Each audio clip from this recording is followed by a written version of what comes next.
উত্তরাধিকার সূত্রে পেয়েছি শুধু এক গুচ্ছ চাবি, ছোট বড় মোটা বেটে নানা রকমের নানা ধরনের চাবি।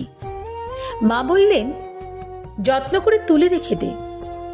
তারপর যখন বয়স বাড়ল, জীবন এবং জীবিকার সন্ধানে পথে নামতে হলো, পকেটে সম্বল শুধু সেই এক গুচ্ছ চাবি, ছোট বড় মোটা বেটে নানা রকমের নানা ধরনের চাবি।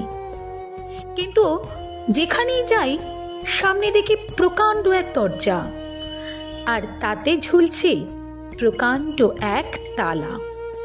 পকেট থেকে চাবির গুচ্ছ বের করি, এ চাবি সে চাবি ঘোরাই ফেরাই, লাগে না খুলে না।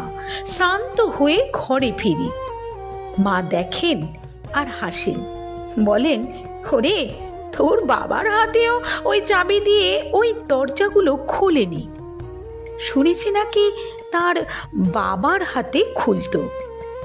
আসল কথা কি জানিস, এসব চাবি হলো সততার, সত্যের, যুক্তির, নিষ্ঠার।